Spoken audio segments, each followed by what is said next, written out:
And woohoo! There we go. Intro over. Live now. Seeing out the weekend. It's already here. Abigail, hello. Megaleech, hello. Abigail, why is gravity so high today?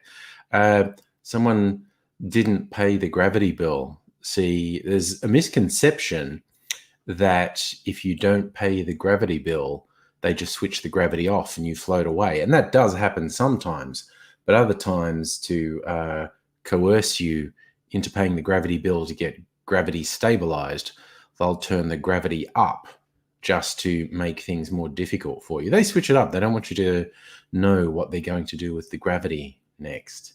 Lee, hello and good evening to you, sir. Yes, did we have a fun weekend? Did anyone get up to shenanigans? I went out into the city and last night, and there was just an absolutely disturbing number of people, huge thronging masses of humans, which I am not used to. There were so many fucking people out last night. And I know we don't have any virus in circulation, but that many people is still really off-putting. And I went there. Abigail went to a friend's house party. It's nice, but the social and physical spoons you had to spend for it. Didn't get to sleep till 5, slept till 7 p.m. Yeah. Tired and sore limbs. That makes sense. Chris and Celtic King, hello. Yeah, Mrs. Angry and I ended up doing none of the things we had intended to do on the trip into the city, but we still had a good time. And yeah, we coped somehow with the absolutely huge fucking crowds of people in the Melbourne CBD on a Saturday night. Just like all these young people in particular, where they're like, no, I spent so much of fucking last year locked up. I'm just going to go out all the time now. So many people. It's not really overwhelming, but it was not far off overwhelming, I'll tell you that much. Cyber hug for Celtic King. Okay. Cyber hugs for everyone. Christian, oh no, why not? I'm actually not sure. I said something that you're responding to with oh no, why not? And I'm not sure what I said that garnered that response. So I'm not sure how to respond to you. And yes, that does mean I sometimes forget things I have said seconds after I say them. So, sorry. We were going to see comedy shows, but all the shows were booked out, and we couldn't really book anything in. Oh, why we didn't do things we planned? Okay. Our plan was to go to a particular place for dinner and then see some comedy shows. We couldn't really afford to make bookings, and I didn't think we'd need to, but we couldn't afford to make bookings because Mrs. Angry just had her second dose of the Pfizer vaccine, and it was always possible she would have some side effects and feel poorly, and then we wouldn't be able to go out. It's like if I'd paid for comedy tickets, they'd be wasted. So we didn't buy any tickets, and then all the shows were sold out. The first place we were going to go for dinner was booked out. So we wandered around, found somewhere else, and then went to a couple of cocktail bars and had a couple of very nice cocktails, then came home. So we had a good time. We just didn't do the things we intended to do when we went out.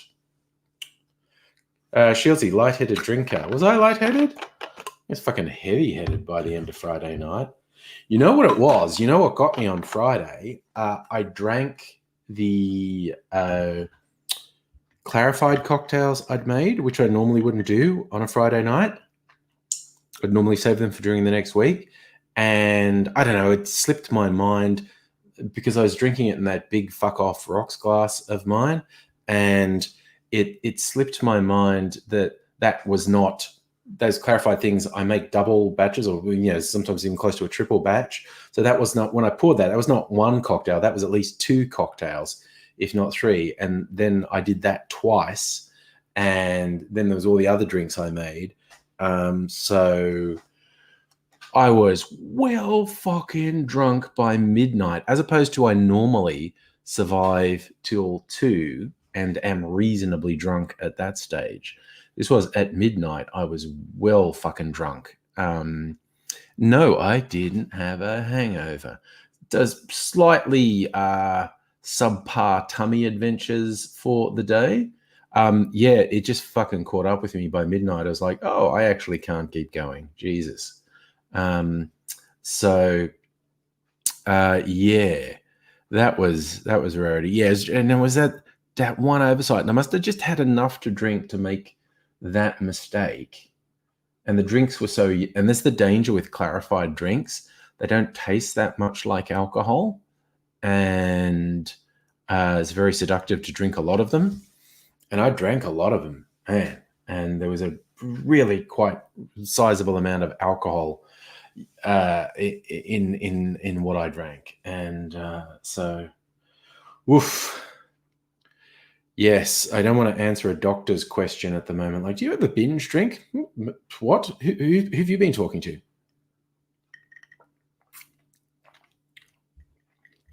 Okay, yeah, it was tummy adventures. I wasn't actually sick. I was just a little bit subpar for most of the day. And then I had an afternoon nap. And then we went out and I was good. Yeah, you can't drink that much alcohol with no effect. At the very least, your stomach's going, oh, what the fuck? What the fuck was that? That was actual poison you were putting in me. Why were you putting poison in me? And why was I putting poison in you, Tum Tum? Because it makes brain go la la la la la la la, which is fun. And I know Tum Tum is not altogether happy with that amount of toxic substance going in, but brain says, no, it makes us happy. Do it. Do it. Do it, you coward. Do it. And so it happened. Yeah, so what did I make? I started with the Sazerac, and I had the two clarified cocktails, which was 4 or 5 cocktails combined with that. I did do the green swizzle, and then I made the Charlie Chaplin. I think that was everything. It was like 5 cocktails, but really, I don't know, that was somewhere in the region of fucking 20 standard drinks. That was a lot of alcohol. I drank a lot of alcohol. Not good for you. I may not have been punished with a hangover, but that's not something I want to do a lot because not good for you. Hence, starting this one with my fruit juice and lemonade. And I might stick to that. I don't know. I might make a drink. I don't know. Shieldsy, you made me drink water. Well, that was good-ish. So Abigail, you have a friend, Abigail, who's host of the party, making cocktails. Been reading up on the Japanese slipper. That's a nice one. That was actually invented in Australia. The bartender was French, but he was trying to open up Australian drinkers to Midori. So the Japanese slipper, which is a nice drink, was actually invented in Australia. Celtic King, I talked to Aidsy the other day, and he's soldiering on. He doesn't feel up to coming on the streams yet. He'll tell me when he is, and he's possibly moving, which is what we were talking about. Although not moving far, staying in the same general area.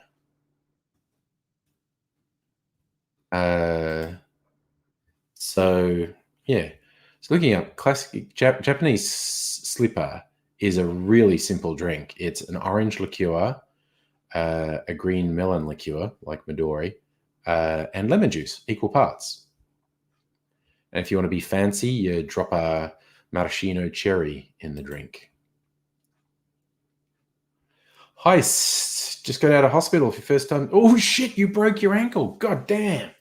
3-week hospital stay. That was a serious fucking break, my dude. What did you do to get a break that bad that had you in hospital for 3 weeks? Ugh, that sounds like a motorcycle crash or something. Megaleech, well, apparently, what's a possibility is even if he moves out of that apartment building, you might say, well, like, because I think the place he's moving to is just around the corner, and he could potentially still work as the building manager. Yeah. Abigail, you had your first martini, sans olives, had lemon. See, lemon peel is my go-to in martini. Mean whiskey sour, that was way too tasty. Nice. Holy cow, Heist fell in a hole. Multiple fractures. God damn. Well, I hope you are on the mend. Oh man, that sounds fucking. I'm just fucking cringing at. I'm imagining the pain, and I'm like, oh no, because yeah, a 3-week stay for a fracture means you fucking did yourself a number there. Oh well, here's hoping you're on the mend. Good, doing better at home. Excellent stuff. Oh, Net, hello. Shields, do you reckon Friday night was New Year's Eve or over? No, New Year's Eve I was more responsible. I fucking lasted till 3 a.m. on New Year's Eve. Friday, because I wasn't being careful and I wasn't being conscious of what I was drinking. That's the tip, kids. Mindful drinking. Be conscious of what you're drinking. Know how strong it is. Know how much alcohol you've been imbibing. And I almost never make that mistake. And I did. Friday night is the first time in ages I've made that mistake. At least I didn't throw up. The previous times I've made that mistake of losing track of how much alcohol I've drunk, I threw up. Didn't even feel like throwing up last night. But Jesus, when I switched to stuff, I thought I'm going to sleep on the lounge. Partly because I was worried I'd snore, because I tend to snore worse when I'm drunk. But I was just so fucking drunk. I was just going, God, if I go into the bedroom, Mrs. Angry's like, I'm just going to knock shit over and cause a scene. So I'm just going to fall on the lounge and pass out. And pass out I did. I was just gone out like a light. Woke up a bit after 6, like 6:30. And I thought, because Mrs. Angry tends to wake up quite early, I thought, she'll actually be awake now. I'll go back in the bedroom. And I got up and I'm going, still drunk. How much did I fucking drink last night? And again, yeah, because the amount I drank would easily take 10 hours to go through your system. And when I woke up, it was not 10 hours after I stopped drinking. So I didn't have a hangover, but I was probably still drunk when I woke up. And no, I haven't watched a replay, Shieldsy. Can't quite bring myself to.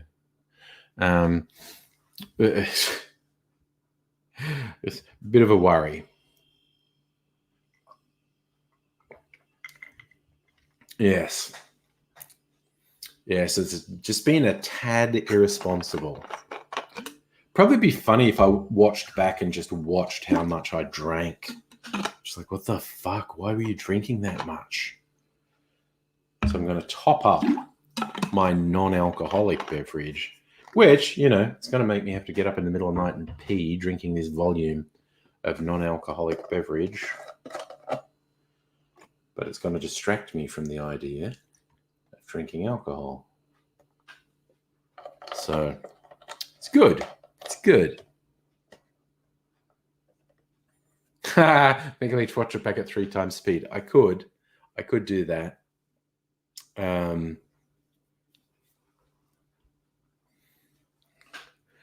I actually just had a funny idea. I could actually do that.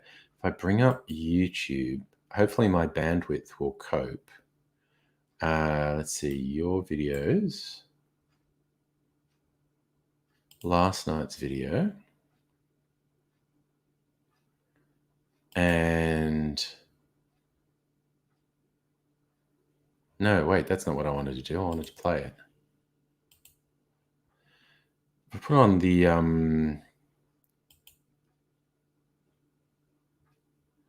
last like 20 minutes. Was it 3:38? Yeah, that's literally the last 20 minutes. Wait, playback speed. There we go. It only goes up to double speed.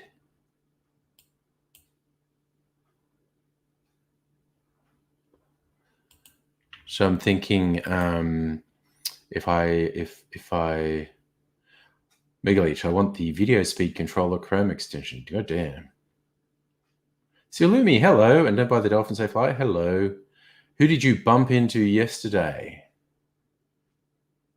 Yes, Abigail, I know I was almost passing out on stream. So if we go share screen, share my YouTube thing, and full screen it.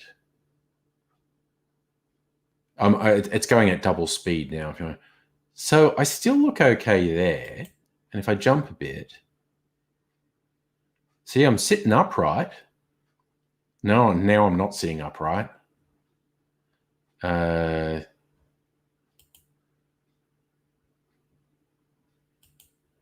So if we go to the end, jump a bit more. I'm laughing a lot, but I'm still upright. I'm still drinking. Oh no, that's water. I think that's water at that point. And now I'm leaning forward. Where are we? We're 10 minutes away from me deciding I have to go to bed. I don't know. I look still pretty animated there.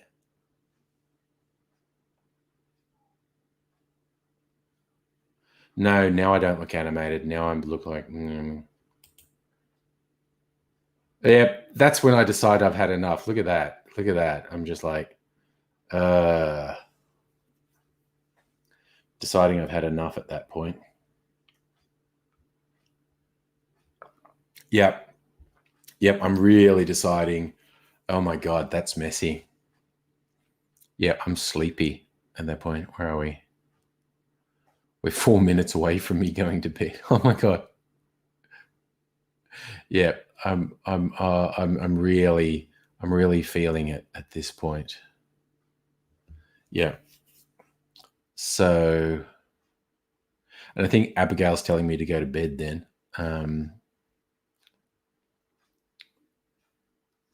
Yeah, well, I don't know. The fact is I'm still conscious, quite honestly. So,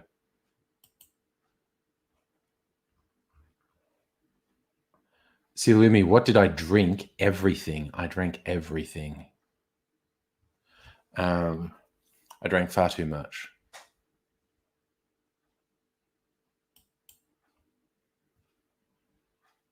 Oh no, that's further from the end than I thought it was.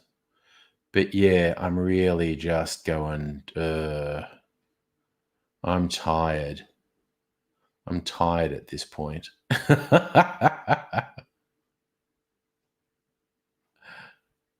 Shieldsy didn't like me whispering into the microphone then. Yep, I'm very... I think this is where I'm being told to go to bed. See me go like, oh my God, I don't believe how drunk I am. I don't believe how drunk I am. Why did I get so drunk? Yeah, no, I'm regretting it. Yeah, I'm just going, no, I think it's time for bed. Yeah. And then it's like, this is all catching up with me. Just say goodnight. Everyone says goodbye. And there I go, falling over. There we go. Bye. Oh, wow. Yep, so that was that. Nice. Silumi, 3 mango beers. Nice.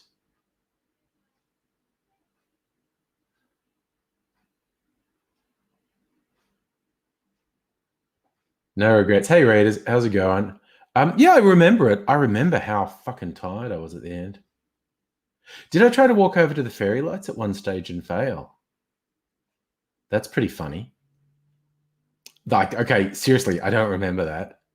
Okay, do I remember this? No, no, I don't. I don't remember that. Kids, binge drinking is bad. You shouldn't do it. I tilted into the fridge. Good Lord. Oh my God. Little public service announcement. Kids, binge drinking is bad. Don't do it. I don't think I'll make it. Now I feel bad and don't want to make any sort of alcohol beverage tonight. Yeah, I'm actually not in the mood.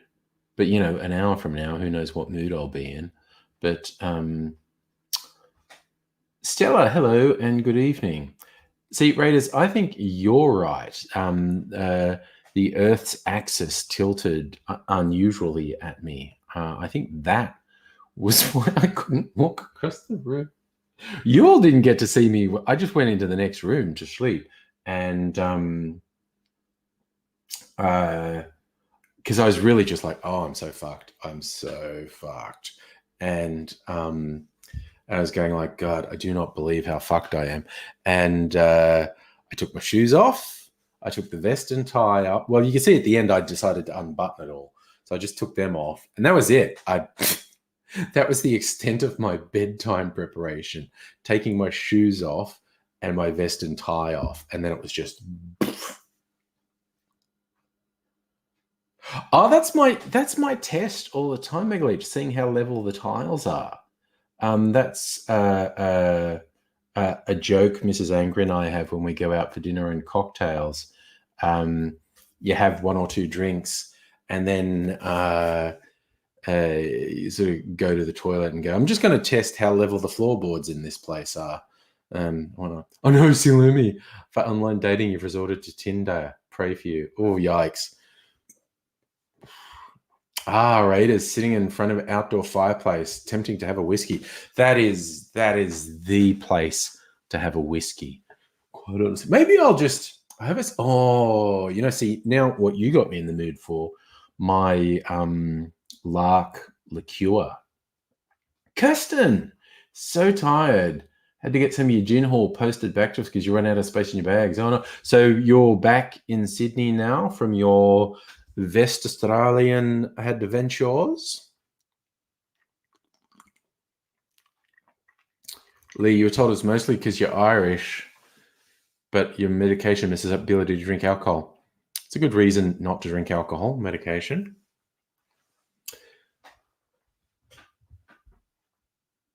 Oh, wow. Stella, you had to Google a bikie club to determine if that's a good or a bad match. Good Lord. Kirsten just landed. Well, thank you for coming in and saying hello to us. I hope you had a good time in Western Australia. Oh, wow, Stella, you quit that job. Well, I think that is probably the right choice for your mental health, quite honestly. That seemed like a bad friggin' deal. Ooh, Raid is going to go to Tassie for the Queen's birthday for some lark. Yeah, see, last time I went to Tassie, because it was 10 years ago, I was not really into drinking at that point. And so the idea of visiting distilleries never occurred to me. Wouldn't have been a thing I would do. And now I would absolutely go to all those class Tassie distilleries. Nice, Kirsten, 9 distilleries, 20-ish bottles. Excellent. Oh, so let me see. The one thing I have been eternally grateful for is I was never dating in Tinder time. For the last, 30 years, all my dating's been, I mean, I was internet dating before internet dating was a thing. The story I've brought up before is the mother of my offspring. We met on IRC, and that was before people really did that, before people had internet relationships, and we were in different cities. And so my eldest, young Mazangri, could conceivably be the world's first internet baby, as in the offspring of two people who met through the internet who absolutely would not have met without the internet and weren't hardcore nerds who were working on the internet. This was like, civilians using the civilian internet. So, Stella, you're in the middle of a breakdown, fibromyalgia, autoimmune. Oh, yeah, no, take on your health at this point. The fuckery at your job is damn. Silly me, so many why do men moments swiping on Tinder. I can only imagine. I mean, way back when I used to do the profile police with Mistress M and even my own experience with online dating, when going, what are you doing, guys? What do I do to stand out? It's like, don't be a fuckwit. Seriously. On one level, guys have it so easy because if you're just not a piece of shit, you're automatically ahead of 90% of your competition. And I mean, yeah, because I'm like a short guy and whatnot. So you can easily go, it's just like the tall, blonde, good-looking guys. You got to be over 6 foot. Look, there's a surface level thing with that, but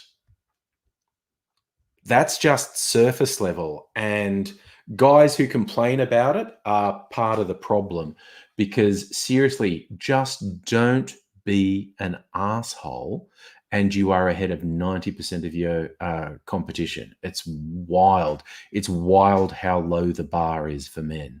It's ridiculous. What's your rate is? Oh, you got 50th in the middle of Tassie, fucking winter. Yes, yeah, that's what you want. If you're trekking around Tassie in winter, some nice Tassie single malts to keep you warm. Yeah, Stella, don't be a dick. It's bizarre how easy it is. Safa, good evening to you, sir. It's just, and it, like I said, look, as a short guy, it is very easy to be self-conscious about that. It's very easy to feel like it's all against you. But if you just do not act like a piece of shit, you are so far ahead of your competition. Yeah, guys who think that don't work, guys who complain that things against them, they're pieces of shit. It's like that whole thing about girls don't go for nice guys. Get fucked, you rancid, self-absorbed little shit. You are not a nice guy. You are a horrible, attempting to be manipulative user and abuser. Fuck you. The fact that women can see through the fact you're not actually a nice guy is ridiculous. Safa, we're the same height, huh? Well, I'm 5'8". Okay, yes, okay, Abigail, I'm not diminutive, but there's this whole thing of guys have to be 6 foot tall or girls don't care. Yes. Nice. Kirsten, 13 years with husband thanks to the internet. So, yeah, it's ridiculous. What's that rated? American Tinter eliminates those who can't pull a full sentence together. Just a joke.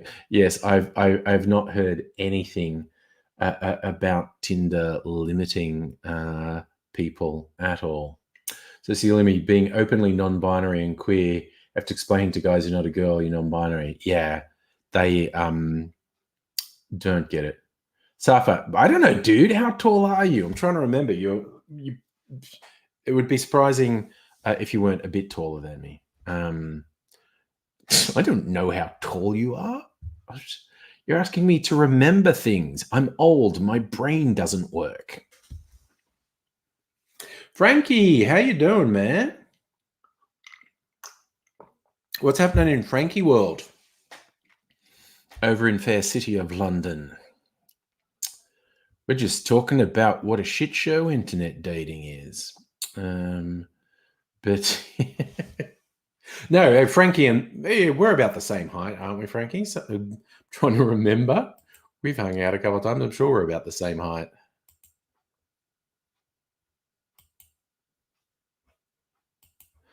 But yeah, I'm just looking at things. We want to think ahead. I've already done this week's cocktails.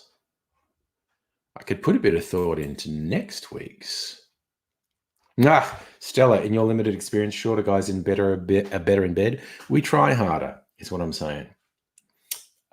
Raiders height. My height might depend on how many drinks I've had. If I had any more to drink than I did last night, I would be sort of very low because I'd be on the floor.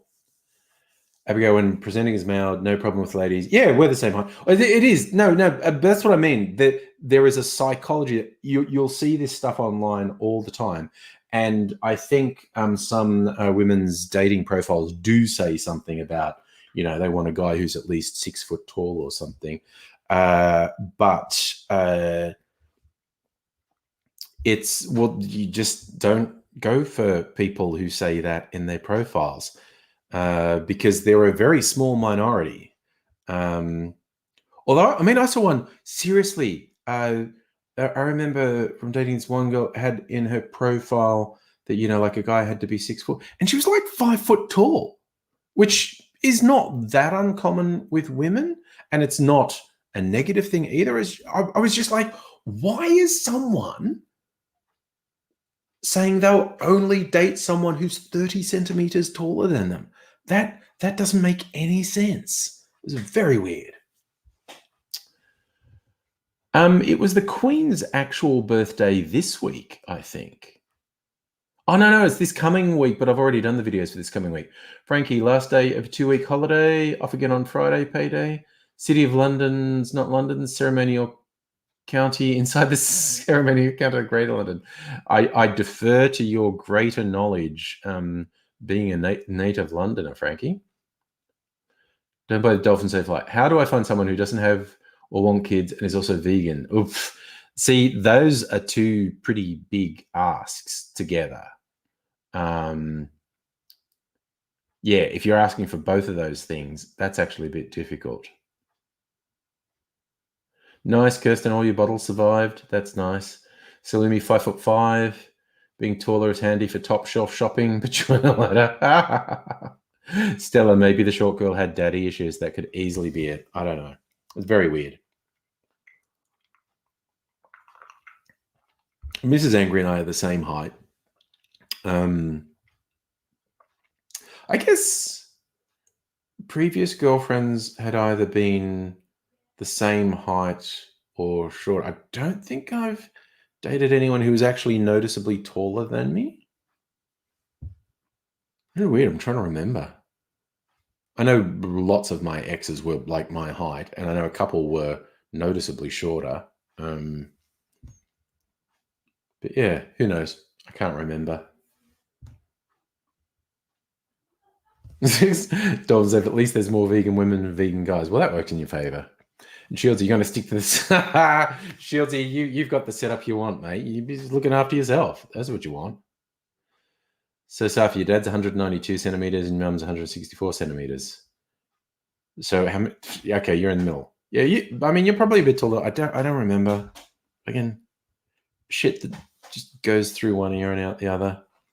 But okay, what's next week? Next week starts on the 26th. Okay. So, Frankie, the Greater London metropolitan area consists of all of London plus some surrounding municipalities. City of London, along with City of Westminster, one of the two central boroughs. That's right. They're all called boroughs, aren't they? Yes. And we explored a few boroughs. I've got to hang out with Frank twice in London. And you got me a full English breakfast on the work site. And I think just thought I was very weak when I could, because it was this fucking huge breakfast and I did not finish it. And I did not eat a lot of the black pudding, which was in there. So L3, evening. Dolphin safe, like stocky women who are slightly taller than you. They're hot. There you go. Yes, Safa, the Phil the Greek's funeral was today. It was like overnight Australian time. And yes, he'll still be dead tomorrow. Oh, God, Safa got lost in Heathrow. It's pretty good. Oh, nice. Abigail, chat with a lady friend. See you later. Shieldsy, I know I'm getting drunk on Friday night again. Probably Saturday night as well because it's not a date night. But I'm going to try and stay conscious of, okay, don't make the same mistake you made last week, getting ahead of yourself. It's a bloody rookie mistake, and I haven't made it for years. But I did make it. And then, like I said, at least I didn't throw up. I didn't have a hangover the next day.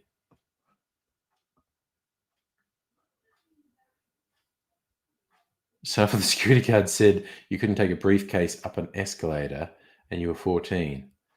Seems like he's unnecessarily stressing you out.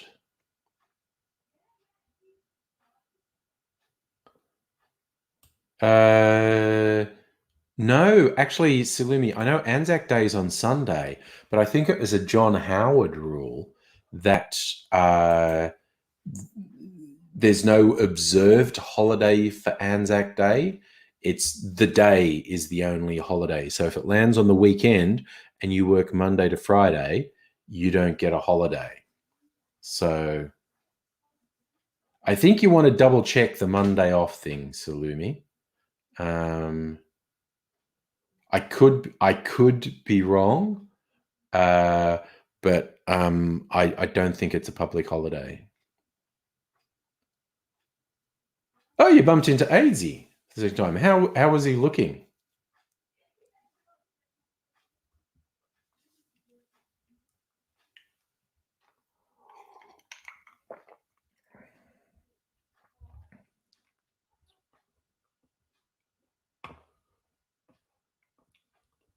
Oh, good stuff. You're in London just after the bus bombings. That would have been a bit tense.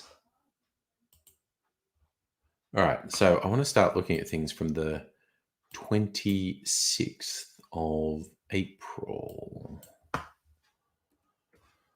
As Difford say, is happening on the 26th. Intellectual Property Day. That's fucking stupid. Oh, it's Man from Snowy River. It's the anniversary of the publication of The Man from Snowy River. What's in a horseshoe sling? Tequila, lime, Benedictine, cherry brandy, pineapple juice, top with something that's top with champagne. I'm like, gross. Richter scale day. Good Lord. A Richter scale. It's pretzel day. God, there are some dumb days. There are some really dumb days. King's Day. What is King's Day? Oh, it's Netherlands. Oh.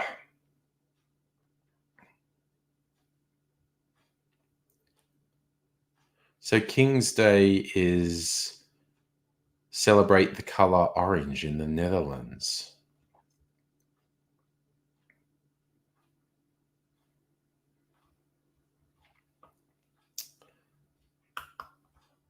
Yeah, I heard someone else talking about King's Day. You got to do an orange zest cut to remember. Fucking as soon as there's like vodka in the cocktail, it's like, no, fuck off. Vodka, that's so dumb. So Lumi, you got public holiday pay, so you know what's happening. Okay. Maybe it's something to do with you, because Raiders understands the same as me. Oh, nice. Don't say AZ was in positive spirits and walking around. Nice.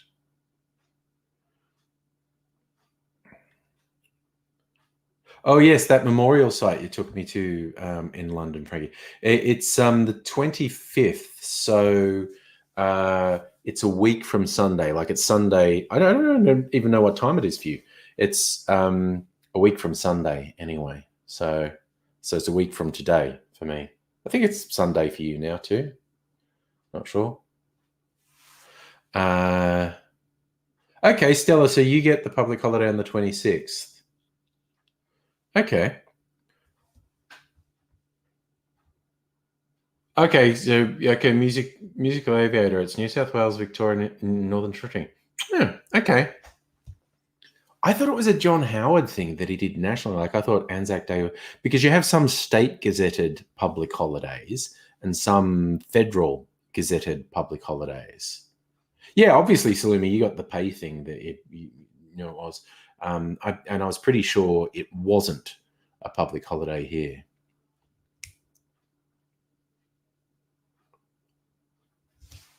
Jeez, what was that? Sounds dramatic, Safa. You got escorted by guards with machine guns. God damn.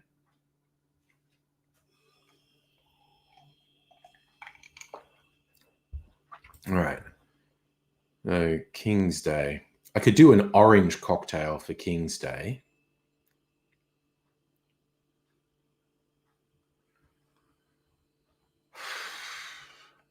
That's Tuesday. Yeah, okay. Oh, I've got Mando. Yeah, I have to think on that. I could do an orange cocktail for King's Day. I haven't really done a thing with Mando on my channel. Salumi, you want Anzac and Remembrance Day to be public holidays Australia-wide, so you get your birthday off. Nice. I sometimes get my birthday off because it's on Easter sometimes, not this year, as we have already had Easter and I have not had my birthday yet. But some years I get my birthday on the Easter weekend.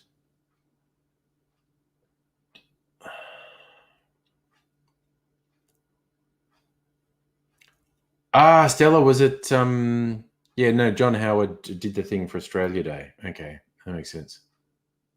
Oh, nice. So, don't say, first time you had AZ, you're waiting for the same train. You were going to Sydney, you was going to Canberra, jumping on the XPT.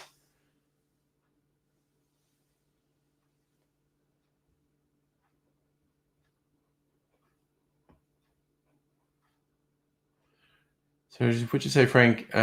First visit you're aware of, like the first time you're in the UK. Actually, it might have been.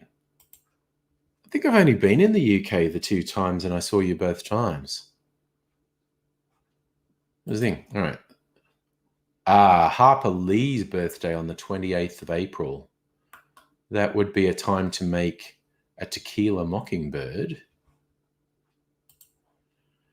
Love a pun. I just absolutely love a pun in a drink name, and a tequila-based drink called Tequila Mockingbird. I think I'm going to have to do that. Harper Lee's birthday on Wednesday, do a Tequila Mockingbird.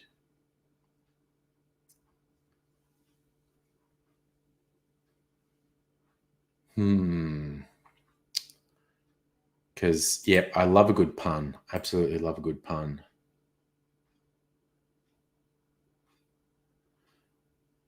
Musical Aviator is a big online flight sim thing across the pond. 11 p.m. Saturday till the sun comes up on Anzac Day. Intercontinental flights.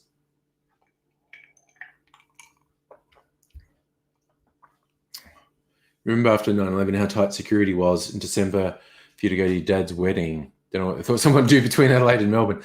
People just freaked out for a while. Okay, so I must have been there 3 times, Frank. Yeah. The last time I was Mrs. Angry's mum died, and we were there for the funeral. And I wasn't actually there very long. That was a relatively short stay. Hello, Blur. No holidays on Feb 17? No, none that I know of. All right, so I reckon I will make a Tequila Mockingbird next week. But what's there for the rest of the week? The bird is the word. It's the thesaurus. It's the anniversary of the publication of the first thesaurus of the modern era. It's almost 160 years ago. Published by Peter Marc Roget. It's the one we always used in school, Roget's Thesaurus. And 30th of April is what?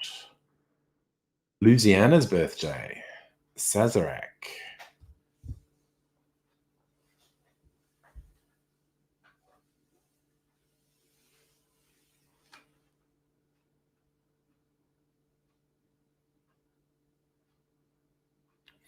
So was that the Louisiana Purchase? Anniversary of Crocodile Dundee's Australian release. I already have a video on the channel for a cocktail called That's Not a Knife.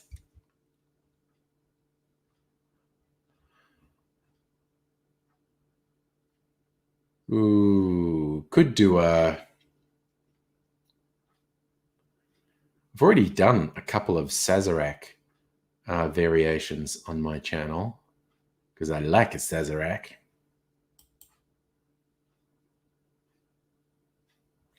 So, Salim, you need some cocktail ideas because you drank all the mango beer. Fair enough. What can you make with peach and pineapple juice? Oh, great tropical drinks. Do you have any rums to go with it? Rum and tropical and fruit juices is great. Even better if you had a little bit of lime juice.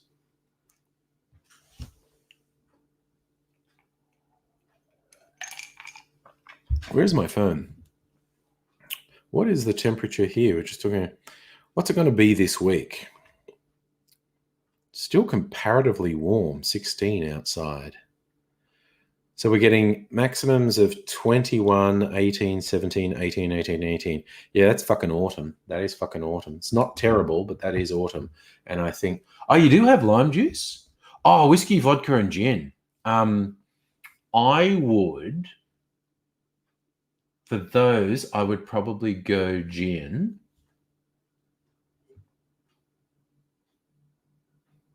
Like, you want a tall drink? Like, fill it if you have any like a soda or lemonade. I would basically be going some of all the juice and some gin. I think that would work. Right, am I celebrating the life of Andrew Peacock? Yeah, okay. I would do tall drink. I would get yourself a tall glass, whatever the glass you have, put a lot of ice in it, and I would put some I don't know if you have a measuring thing. You only want to put a little bit of the lime juice in because it's a very strong flavor, like about 15 mils, half an ounce. But I'd put some of each of the juices, a little bit of lime juice and some gin, and top it with soda. And I reckon that'd be an ace drink. So you do have your measuring thing. I'd do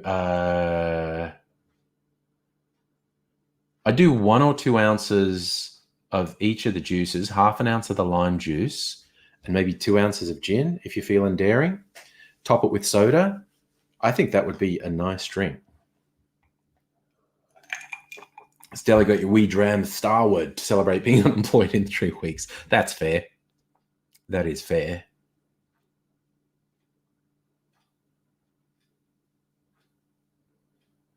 Oh, Blue, we were just talking about birthdays and whatnot. Yeah, all right, yeah. 2 ounces of gin, 2 ounces of each of the fruit juices, half an ounce of lime, glass with ice, topped with soda. Stir. I think that would be good. Yeah, interesting. What juices did we say again? Oh yeah, peach and pineapple. Maybe 1.5 ounces of each of they're strongly flavored juices. 1.5 ounces of each of the juices, half an ounce of half an ounce of lime juice, 2 ounces of gin, and top it with soda. Why is professional troll Panihi? Because she probably said something gross. She probably said something gross and trolling. I'm gonna look. Wait, the mobile app doesn't have trending on it. Topics, no. Okay, I think I'm logged in on this laptop. Yes, Frankie, I'm aware. Hitler's birthday is the day after mine. Oh, nice, Kirsten. Some vintage Starwood in a Dan Murphy's in WA. Who knew? Let me see. I think I'm logged into Twitter on this laptop. I am. David Tennant's birthday. All right, she's not trending on my Twitter. Right, no, I found it. Okay, why is she trending? What a...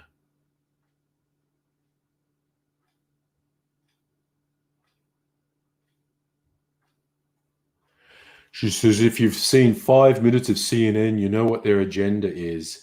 Well, if you've seen 5 minutes of Sky, you know what their fucking agenda is. Racism and hate. Oh, she's upset at the, quote, vile treatment of Jenny Morrison by the loopy left. I think that's it.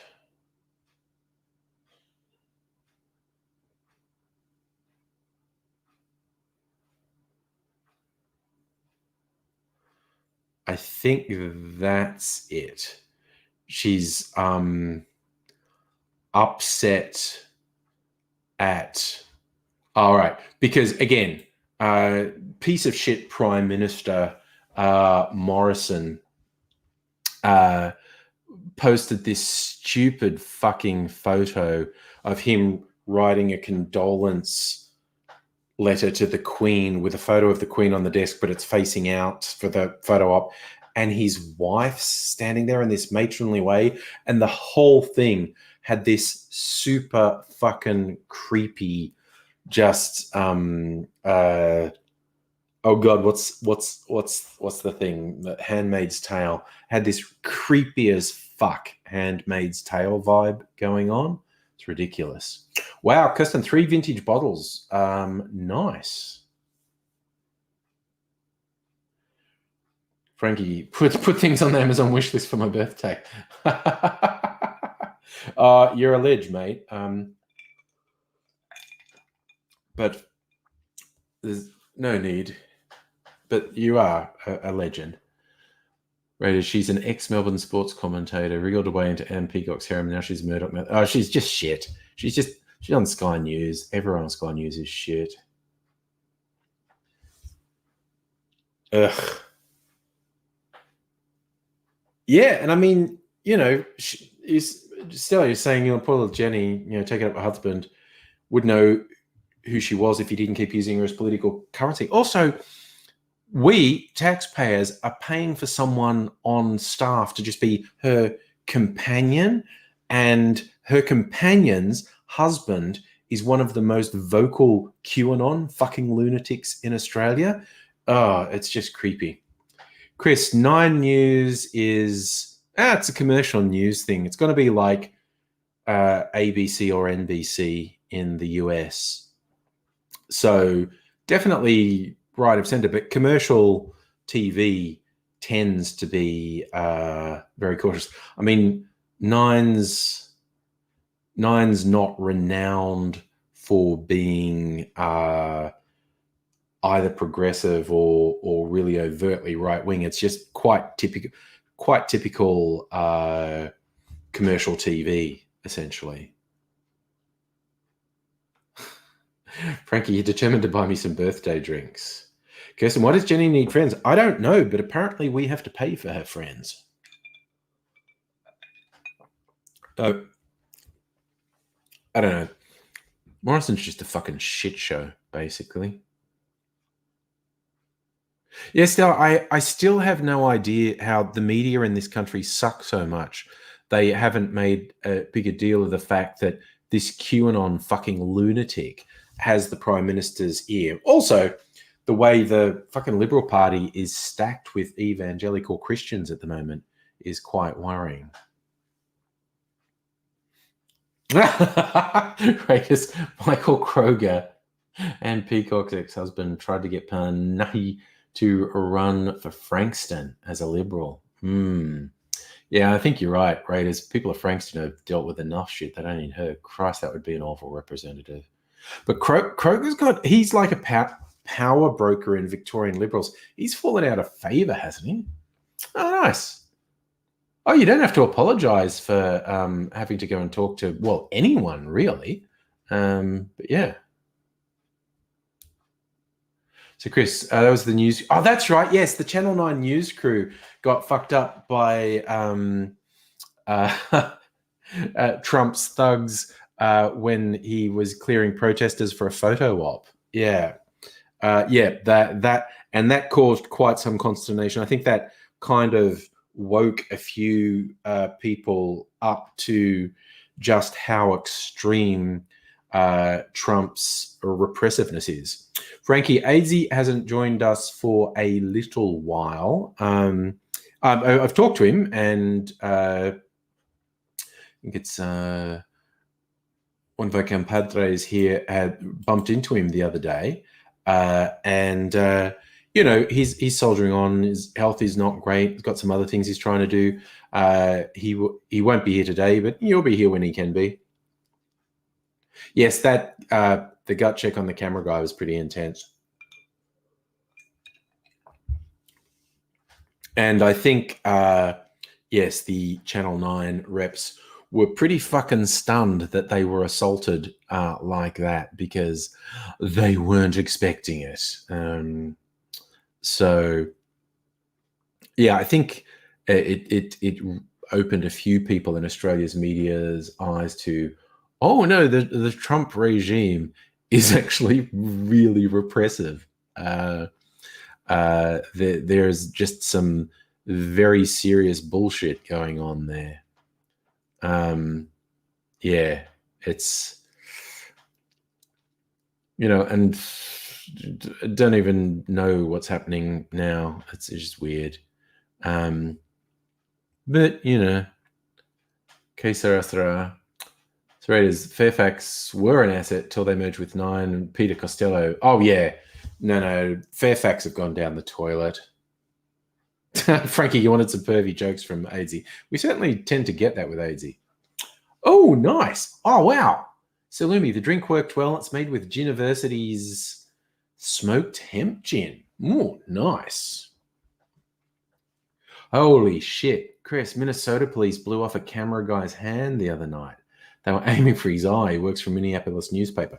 Yeah, they have shamelessly used munitions that are supposed to be normal, like tear gas and whatnot. You're just meant to fire.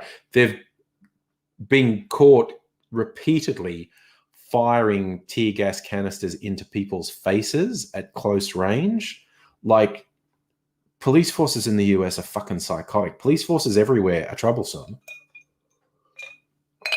but police forces in the US are fucking psychotic. Just the brutality that they mete out is wild. I'm trying to think if I'm going to make an orange cocktail for Orange Day, King's Day. Could make something with. Go on the Applewood site and see what they say to make with Mando. Because it's really tasty. Recipes. Macadamia gin, lemon aspen, Kakadu plum, the blossom Muntree, the pollen, the orchard, the Macalada, word on Muntrees.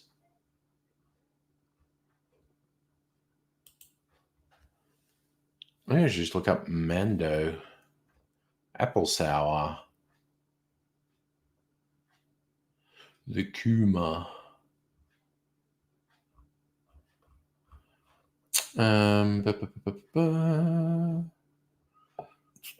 Free shipping on orders over $180. Damn, I think that's gone up. I think it was lower during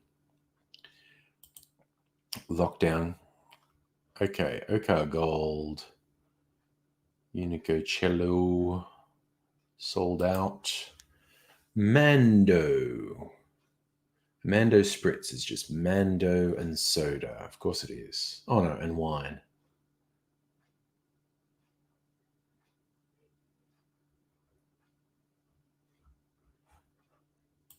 Oh, I have to think about it. Blur the army. Oh yes, that army lieutenant in uniform pepper sprayed for a traffic stop. They're just fucked. Chris, when push comes to shove, there'll be battles between cities and police forces before things change.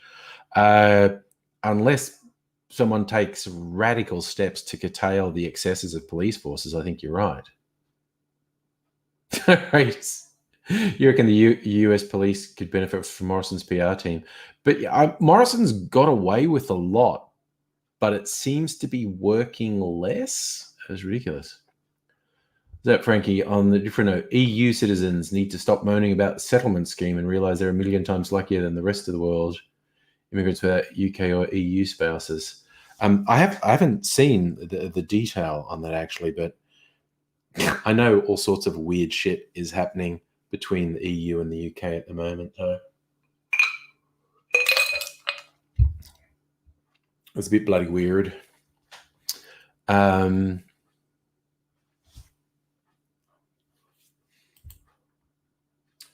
my god, this fucking... Oh, there's the X. Let's say the Applewood site has this really annoying chatbot pop-up, and it obscures quite a bit of the screen. And I was thinking, trying to look at the fucking screen, but I hovered and there was a little X to get rid of it. So that was okay. It's in the orchard. I'm just looking at cocktail recipes. It's what's in that? Lemon aspen gin. Half a mandarin. Could put the mando in that. Actually, I need to look at this. What's a macalata? Macadamia gin, grapefruit juice, lime juice, syrup, coconut cream. That actually tastes pretty... I haven't got any coconut cream, though. I'd have to make some. So is it Frankie? So the deal is almost guaranteed to be granted status and get it for free rather than paying thousands of pounds they won't get back if they fail. Fair enough. Yeah, Chris, I don't blame people for being scared to go downtown because of the cops.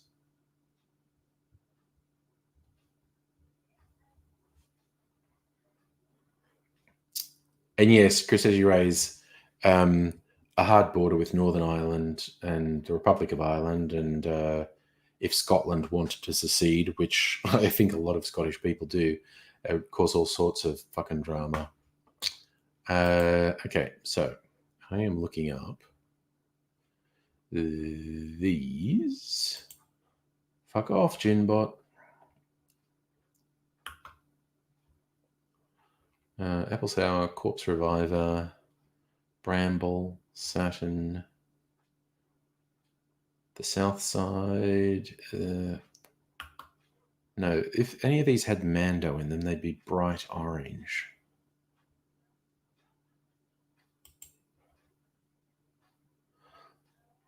Last Word, Mango Bramble. Okay. Golden Classics.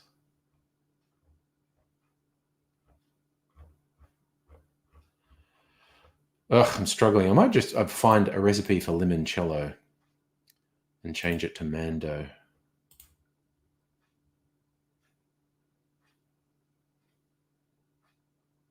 Yeah, Stella, I think a lot of people in Northern Ireland and Scotland are unhappy with Brexit. Yes.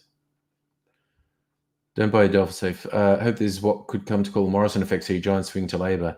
I think the last couple of large-scale opinion polls have been pretty scary to Scotty because they've been very negative. Shields have got to tap out, buddy. You've been up, mate. Yep. Get some rest, brother. See you not tomorrow night, but I will be on Tuesday, probably. Oh, yes, Stella, a hard Northern Ireland border would just be terrible for the people of Ireland, essentially.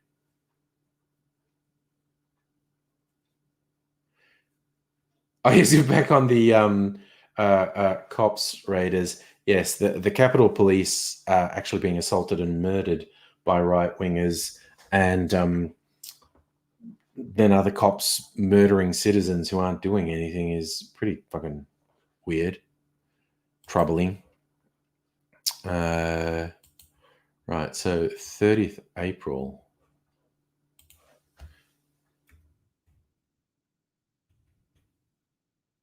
Louisiana purchase. When did that happen?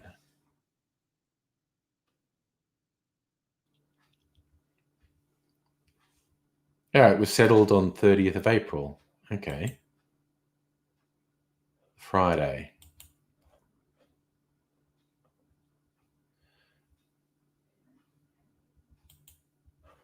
So the 30th of April. It's a good excuse to do a New Orleans style cocktail. Don't know if you use Sazerac. Vieux Carré, which I'm probably pronouncing wrong. So it's bourbon, cognac, vermouth, Benedictine, and Peychaud's bitters, and so that's an interesting. I don't think I've made a Vieux Carré. Whiskey, cognac, sweet vermouth, Benedictine, and bitters. Ooh, I'm liking the sound of that. Oh my god, Abigail, you burned your social spoons, I bet. And then a short chat has exhausted you. Yeah. No, that's putting the pressure on.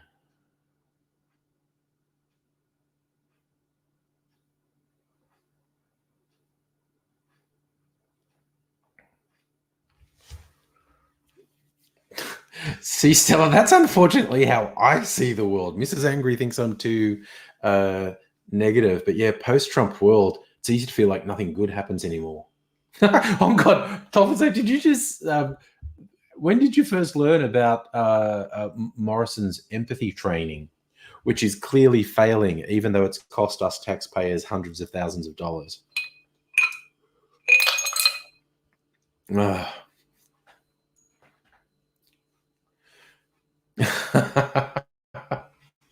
Stella, yeah, offering Abigail a long distance massage. That's yeah. Oh God, speaking of which, in the city on a Saturday night, it was on Burke Street, both within a block of, there's a police station on Burke Street now, and massage places in the city, with just like curtained fronts, so with neon things saying massage, that are open on a Saturday night. And I'm going, yeah, nothing sus here. Oh no. Kirsten, 2 weeks ago, Kirsten washed the sheets, but current day Kirsten has to put the sheets back on the bed. At least they were washed. Oh, Abigail, had you not heard that? Morrison actually did this thing of, okay, I'm going to look up some details now. Morrison empathy consultant.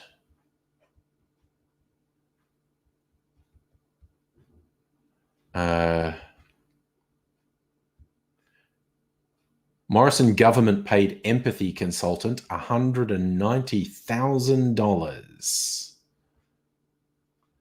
And it didn't work because they've shown no fucking empathy.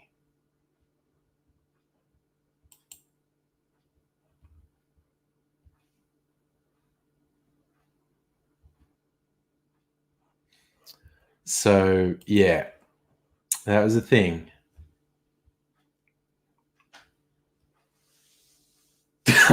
Stella coming over for the massage, slightly tipsy, so you can take advantage. There we go. That's one of those things. A massage that escalates. Wait, where's my book? A little cocktail Bible. There's a New Orleans section in here, I think. All right. Okay. Muses and Bridges. Not Forgotten. I thought there was an actual New Orleans section in here. This is just listing the... Okay, 95. Here we go. There is a New Orleans section. Okay. An absinthe frappe, a cocktail à la Louisiane, which is rye, sweet vermouth, Benedictine. Christ, that's almost the same as a Vieux Carré. What's the difference? There's only one thing different. Cognac. So yeah, you add contact. I've not had drunk any alcohol tonight. If you add cognac, it's a Vieux Carré. Creole is whiskey, sweet vermouth, Benedictine, and Amer Picon. So they've got a lot that are fucking whiskey, vermouth, and Benedictine, plus other things. A Raffignac, brandy, rye whiskey, raspberry syrup, red wine vinegar, and soda. Yeah, more red wine vinegar. Vieux Carré, rye whiskey, brandy, sweet vermouth, Benedictine, Angostura, and Peychaus. Or a Bywater. There's a rum one. Amber rum, Amer Picon, green chartreuse, Falernum. That's a tropical New Orleans cocktail. Maybe I will make a Vieux Carré.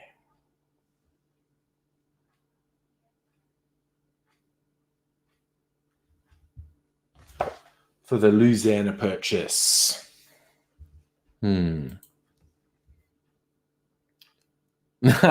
Frankie, you're not allowed to get intimate with lockdown rules. Can't get any massages from the ladies. Oh no, Annette. Yeah, no, I've been there when the animals are being incontinent or rude, smelling either animal poo or animal pee everywhere. I've absolutely been there. Oh no, Salimi, your cat vomited on your foot. Oh, I probably shouldn't laugh, but so I could do a tequila mockingbird and then maybe a milk punch for Milk Punch Monday.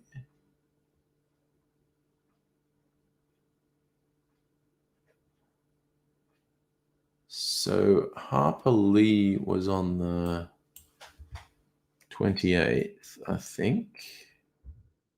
Yes. That's almost settled. Maybe do a Vieux Carré for the Louisiana purchase, Tequila Mockingbird for Harper Lee, and then on Monday for my Milk Punch Monday. So, yeah. Frank, cat vomit's hilarious. Oh, dear. Actually, I called... I think I called a video that back when I was making videos with Mistress M. Aidsy was there one day, and Mistress M's three-legged cat starts going, and Aidsy's going, is this cat going to throw up on me? And Aidsy lurches off just like second before the cat actually throws up. I think I called it cat vomit hilarity. Choking on Ashes, hello, you've walked in while talking about cat vomit. Oh, nice, Kirsten. Most of your plants survived your absence, but the time is running out. Time doesn't look good. Nice. Orgy at Stella's place. Excellent.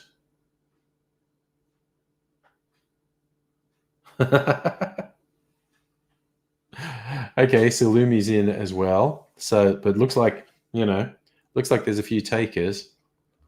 I'm gonna find there's I was finding some more interesting milk punch recipes recently, complicated ones, and one was actually called Sex Panther. Like that joke from Ron Burgundy, the Ron Burgundy movie. So it was just like it's such a funny name, Sex Panther, 60% of the time, it works every time. It had Coke, like cola syrup in it, which is one of the reasons I wanted to make it.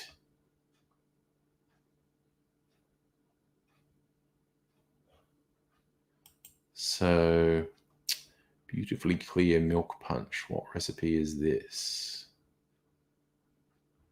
That's an article. Oh, lemon bar clarified milk punch. I actually made that recently. I'm trying to remember what site Sex Panther was on. Maybe it was on Difford's. Mastering clarified milk punches.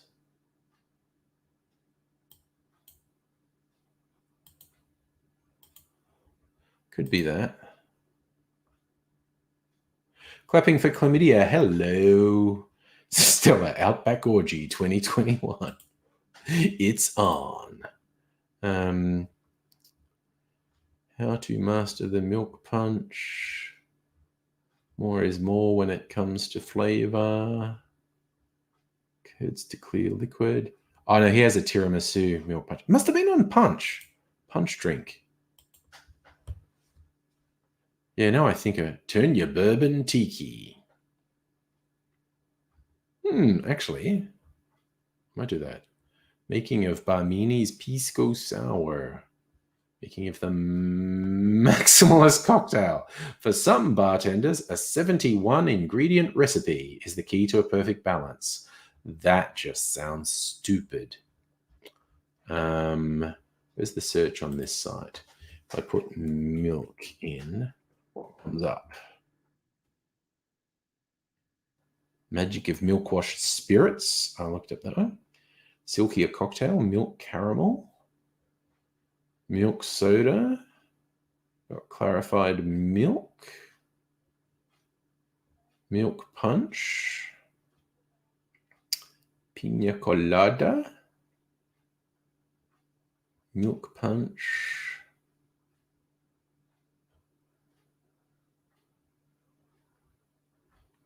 Right, I'm sure what I'm looking for is in here somewhere.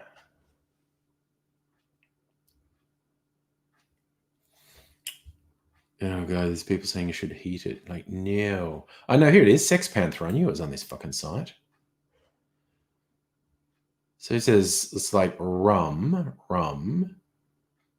cola syrup, tea, lemon juice, and pineapple juice.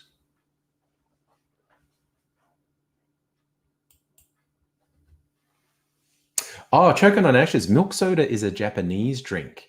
It is what it sounds like. It's a milky, bubbly drink. And some of them are quite good. And then on the AZ front, you're right, Stella. If you tell AZ there's an orgy going, he'll probably appear. So we'll just say AZ and orgy multiple times, and he might actually appear. I did talk to AZ the other day, and he's still soldiering on. When he feels up to it, he'll return for a live stream or two. He's got the usual health challenges happening, and because he's maybe moving house, and you know how stressful that is, having just done it. He may be doing that. So I don't know when we're going to see AZ again on a stream, but we'll see. So yeah, because I've never made a clarified milk punch with a cola syrup. And they say start with Mexican Coca-Cola, which is made with cane sugar rather than high fructose corn syrup. I actually cheat because I've got the Pepsi Max syrup for my soda stream, so I don't have to boil down cola to get a syrup. I've already got a syrup. I could experiment with that. So yeah, this is like rum, and so it's almost like a Cuba Libre.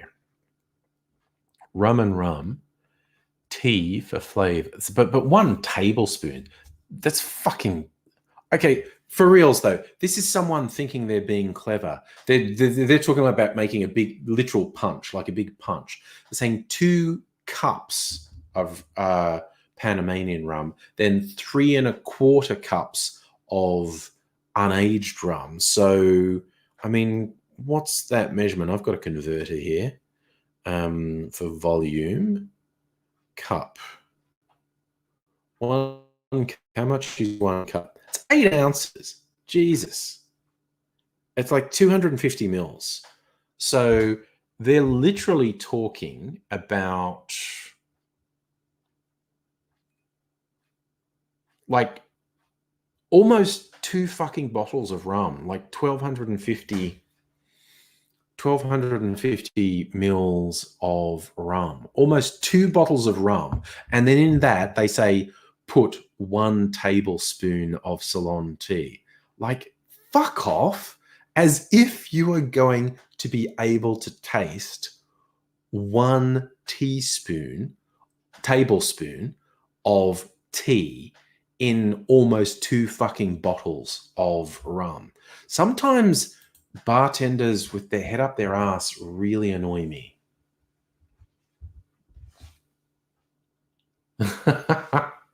Still, you need another drink to be prepared for work tomorrow. Fair enough. There we go. At the party last night, there were seven people naked in a hot tub. And as you left, you said, goodbye, naked human flesh pile. Laughs ensued. God, that just reminds me of, was it the old episode of Seinfeld where Kramer had a jacuzzi and he's inviting people in and Jerry refuses to get in and he's just going, I'm not getting in that human bacteria frappe. Yeah, there is that slight thing of bodily fluids in there. There's like, but that's actually 7 people naked in a hot tub is sounding very 70s. That is very Bob and Ted and Carol and Alice right now. Excellent work. Oh, I'm not going to. I was at one level, I was tempted to make a Vieux Carré as a taste test. But yeah, I think no. Couple nights off the drinking, maybe? Because I did have a couple cocktails out last night with Mrs. Angry. They didn't taste that strong. They were tasty. They were very nice. 2 different venues. But it was over about 2 hours. We had 3 cocktails. So maybe that's why I didn't feel them, because they were spaced out so much. But were nice. Abigail, everyone at the party is polyamorous and there were cuddles. That's very nice. Frasier getting Seinfeld confused with Frasier. Well, they are contemporaries, just rather different shows. Seinfeld was a bit more abrasive than Frasier. Raiders, how was MICF? Sold out. That's how it was. It was sold out. And because we were worried about Mrs. Angry potentially developing some reaction to having her second dose of the vaccine, which she only had on Thursday. We didn't buy any tickets in advance because, well, we might not be able to go out. We might suddenly feel bleh and not want to go out. So I didn't buy any tickets, and fucking everything was sold out. I think for local independent comics, this has probably been the best comedy festival in years because they had almost no international competition, and they had a bunch of people who were clearly real fucking motivated to go out. People just want to go out. They want to go out. And I just got the vibe from all these people out. Like everyone's like, yeah, I'm fucking going out, man. So much of last year I couldn't go out. Now I can, and I'm fucking going out. I'm going out every fucking night. I got a bit of that vibe going on. But there were so many people. It was so weird being out in public with so many people that you had to fucking push their way through. Frank, Del Boy sounds vaguely familiar, and I can't place them. Asking our older Aussies familiar with Del Boy. I can't quite place them. I'm going to look them up. Girl, boy. Oh, okay. He was from Only Fools. That's a character in Only Fools and Horses. I never really watched that show. I recognize the actor, David Jason.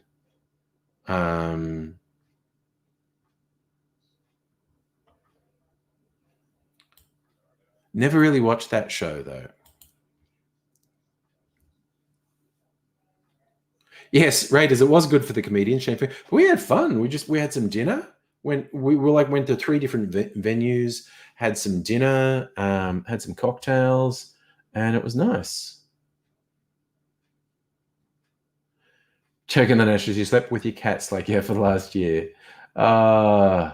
Yep. I feel bad for you with the ongoing isolation. I know that can be extremely stressful. Music over. Your friends were going out after November. One quiet weekend. Yesterday, something felt lonely. Yeah, well, this was my first time in the city on a Saturday night for a while, and it was a fucking little bit overwhelming, I tell you what. But people are just going for it. They are going out. There were lineups at most venues.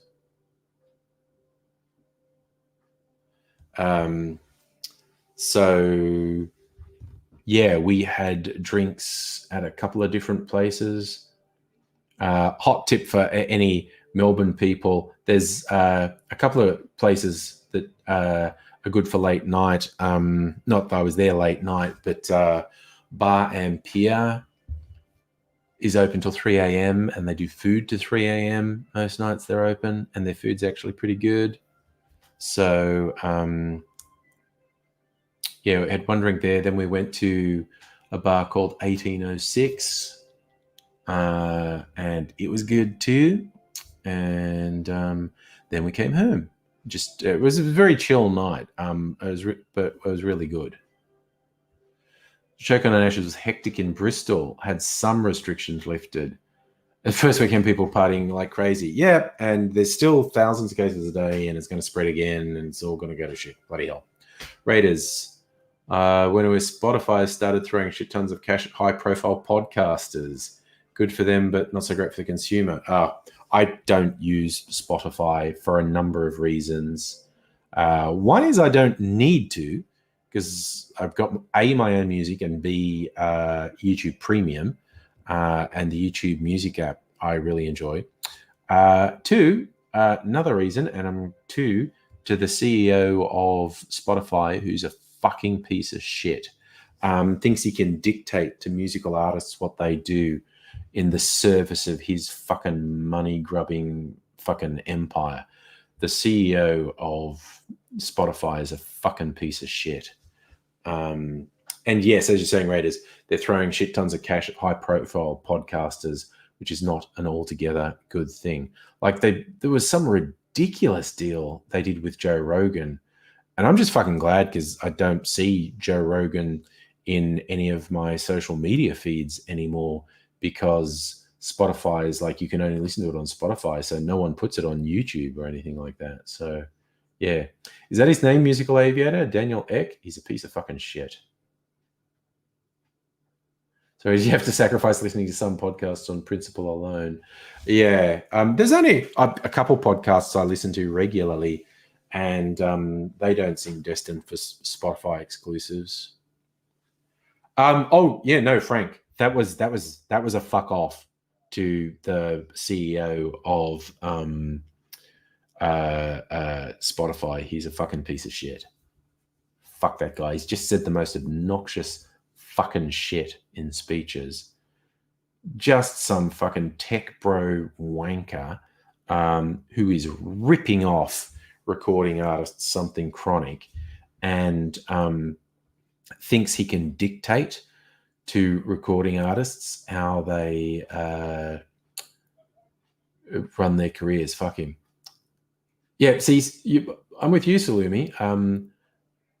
People talking about Joe Rogan's really annoying, and he's tended to disappear from social media since being a Spotify exclusive, because Spotify won't let people share it on social media, which is fucking great. Abigail, is there a more ethical alternative to Spotify? Can't imagine going to buying CDs. I don't think there's a less ethical alternative to Spotify. I know because I have YouTube Premium. I know anyone who's monetized, whose video I watch or music I listen to, gets the meager cents from it. I don't know. Okay, let's actually see what is the most ethical music streaming service. What does the internet say? The Guardian has an article. Best for supporting artists.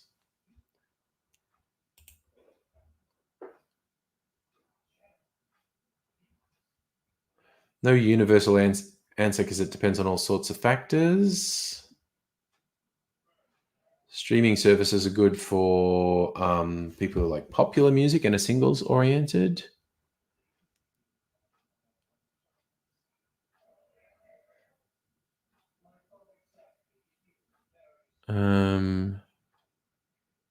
Okay, money. Streaming services are notorious for paying minuscule amount. Yes. Several major artists have not joined or have removed their music in protest. Yes, and it is how you look at it. If you look at it as the streaming is replacing download sales, it's very bad, and that is definitely what's happening. But compared to radio, as in like streaming services replacing radio, that is better for artists because artists never receive shit from radio play. But it's very disingenuous if any streaming service says all they're doing is better than radio. It's like, no, you are fucking taking away almost all their album sales, and it's just like fucked.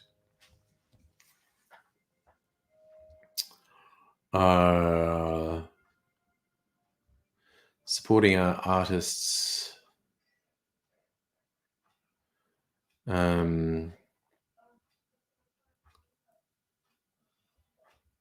Yeah, I mean, fuck Spotify. This.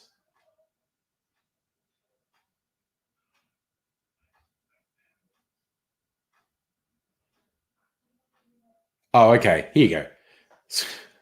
If you actually want to support musicians, buy their albums on Bandcamp, subscribe to their Patreon, etc. Yeah. So, okay, that article seems very useless. Like, basically, none of the streaming services are good for artists in terms of making money. But if there's a small number of artists that you feel you want to support, they probably have a Patreon option.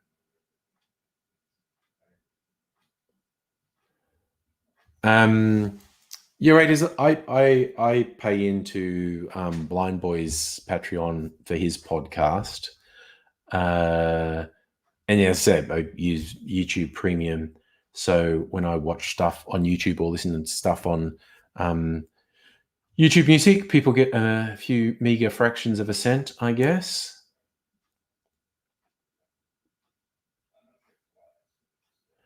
Yes, Dolphin Safe. The only way for artists to make money these days is touring, Patreon, and merch. But artists have I'm doing this again. Artists have always made more money from touring than from record sales. It's just record sales, like it used to be like touring here and record sales here. Now record sales are here.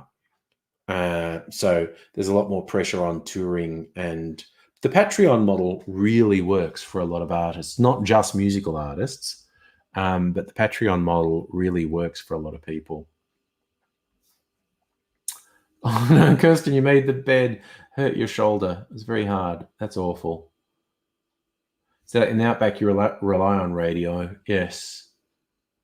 I have to admit, although people rag on it, I do like occasionally listening to Triple J, and because I do find new artists that way. There's a lot of shit music on Triple J too, but Raiders. I think Michael Gudinski probably made a fuck ton of money from touring. Also, I mean, he took a lot of risks. He was promoting artists and whatnot. But yes. Oh, Jesus, Megalich. COVID didn't hurt touring. COVID fucking destroyed touring. That was the interesting thing. Again, I keep referring to him, but Blind Boy on his podcast, he because he used to be in a comedy musical group, the Rubber Bandits, and they had their moment in the sun about 10 years ago, and he moved into being a writer, and he started a podcast to promote his book, and it took on a life of its own, and I think it's the most successful podcast in Ireland at the moment. I don't know. It's very successful though. And his Patreon's quite successful. Like I said, that's his full-time wage now is from Patreon. And he had been doing live podcasts. So, and it's basically going to venues, and it would normally be interviews with people. And he was making a bit of money in the ticket sales of those. And of course, that all got torpedoed by COVID. And at first he was really upset by that.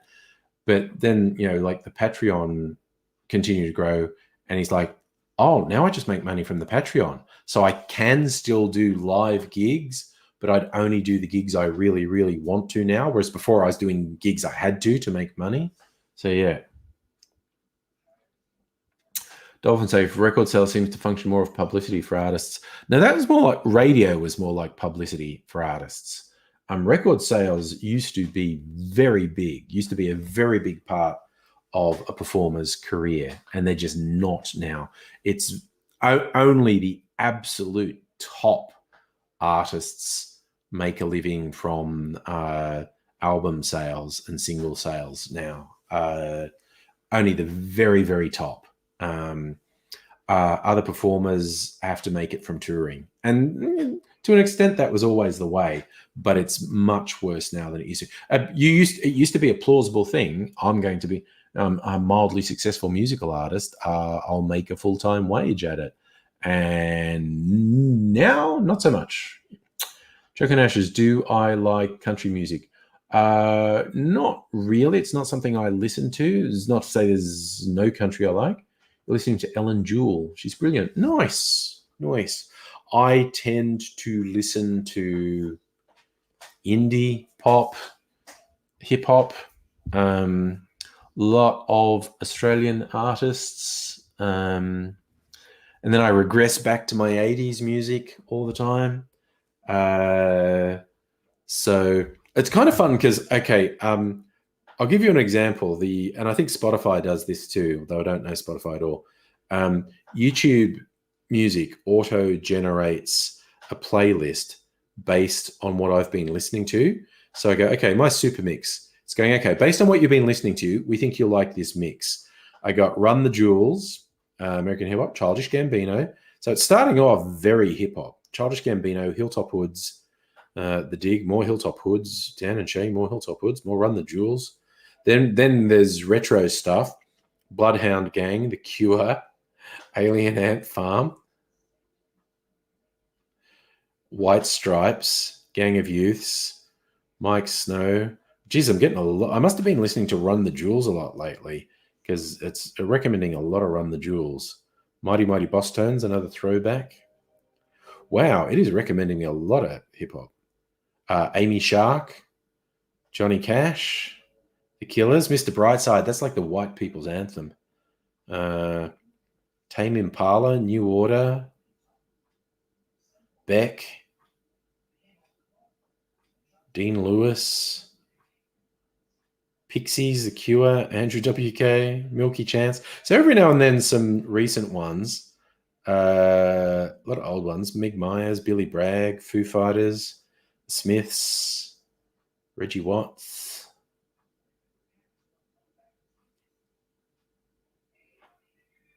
Man, so it's recommending way more hip hop than I thought it would, and lots of Run the Jewels. I must have been listening to a lot of Run the Jewels lately. I do like Run the Jewels. Ray, the same applied to comedians. Available a podcast to earn a living during COVID has been awesome. Yes, yes, a lot of people who've been able to produce content online in the last year have done really well. And just saying to the audience, like, I've got no fucking money. If you support me on Patreon, I can keep going. So yeah, it's been a lot of people have adapted quite well. And of course, obviously, a lot of people have been hit really fucking hard. Stella, you're 60s, 70s, 80s rock. Nice comeback, Frankie. Stella can't get no satisfaction. Fits perfectly. Yes. It's Choking on Ashes. I do like Johnny Cash. I'm particularly hooked on his version of Nine Inch Nails' Hurt. For a number of reasons. You look at the clip, which is a minor piece of art, the video for Hurt by Johnny Cash, and just the whole thing around it, because it's focusing on the darkness in Johnny Cash's life, because there's a fucking lot.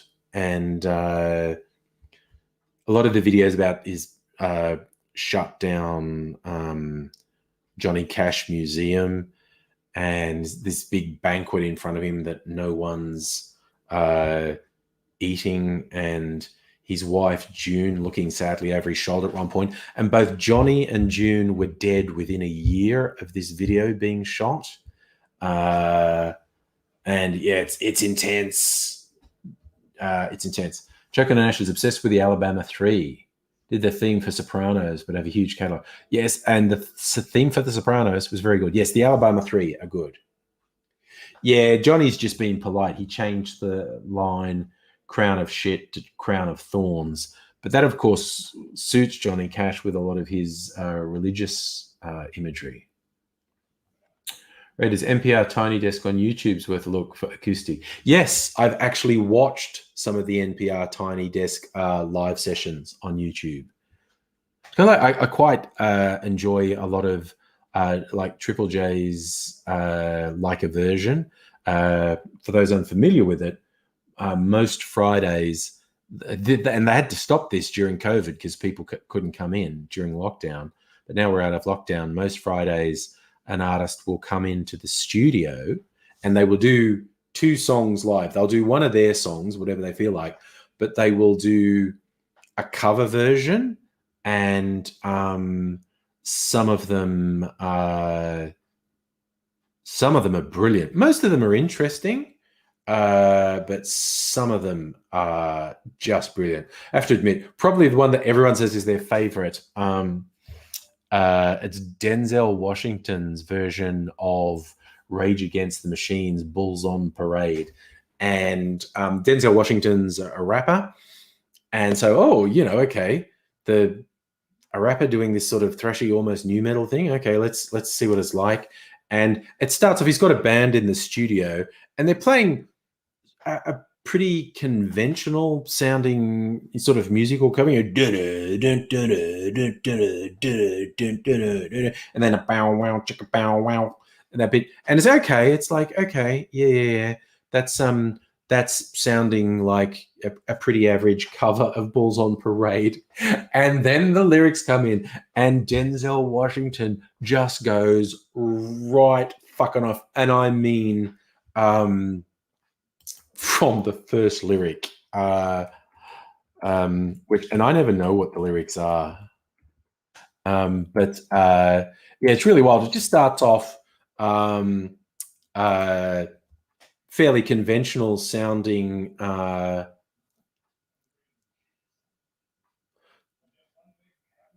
Wait, am I saying Denzel? Ugh. I'm saying Denzel Washington.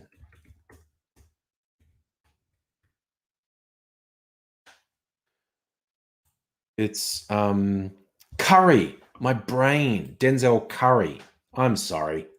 Denzel Curry is the rapper. I'm an idiot. Yes. Yeah, no, Denzel Curry. So Denzel Curry's there, and it's like I said, it's pretty wild because it starts off sounding like a sort of conventional stripped down cover of Bulls on Parade, and then the lyrics kick in, and from the fucking get that first line, "Come with it now," and Denzel Curry just goes right fucking off, and it's intense and it's so good. It's like he just commits 1,000,000%. It's like it was. It's like, and he does do a rap in the middle of it. But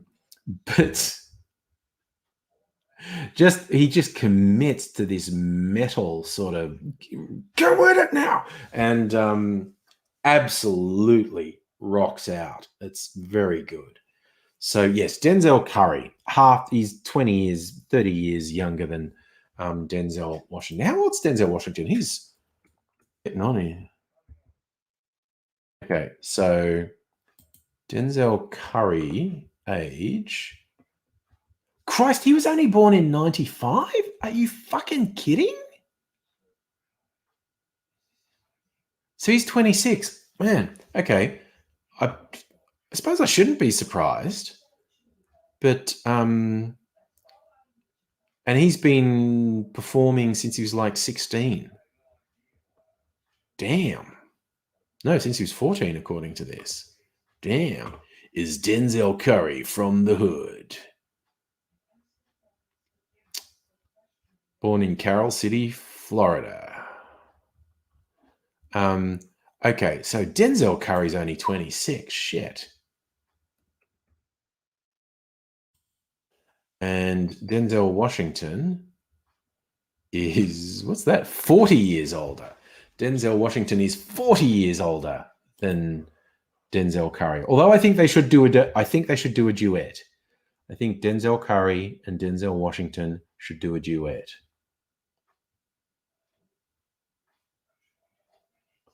South was iTunes store available day one in Australia, same as US. No idea. No idea.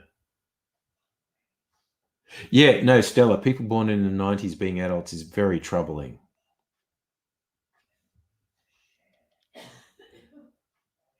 Yeah, Denzel Washington's like 65, 66. So that's what I mean. He's 40 years older than Denzel Curry. Still think they should do a duet.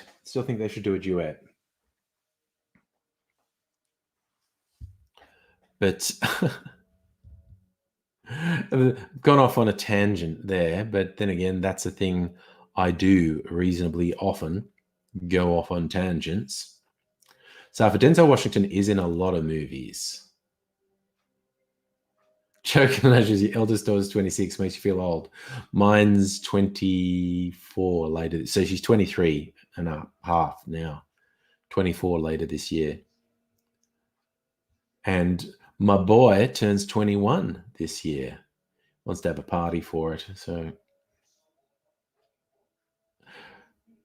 yes, Salumi, I don't think any of us think we're adults. But I think, you know what I want to watch Denzel Washington in again? Training Day, where he's the bad guy. I haven't watched that movie I've got it on disc in there. Haven't watched it in ages, and that is such a good movie. Because after you watch it, you get to the end and go, holy shit. And then you remember some stuff and went, oh, he set all that shit up from the start. And in fact, like the second time I watched it, and one of the first lines of dialogue between Denzel Washington and what's his name is you go, wait, he's fucking setting it from the first moment. He was fucking setting this guy up. Ethan Hawke, that's his name. But that's the actor's name anyway. One of the first lines of dialogue between Denzel Washington and Ethan Hawke, and you just go, holy fucking, in retrospect, you watch it back and go, holy fucking shit, he was setting him up it was premeditated from the get-go. Because if you watch the movie, might think that, maybe it was like the opportunity was there and he did it. And no, he planned a lot. I haven't seen Fences yet, Sulumi. Denzel Washington and Viola Davis. I have heard it's good. I haven't seen it.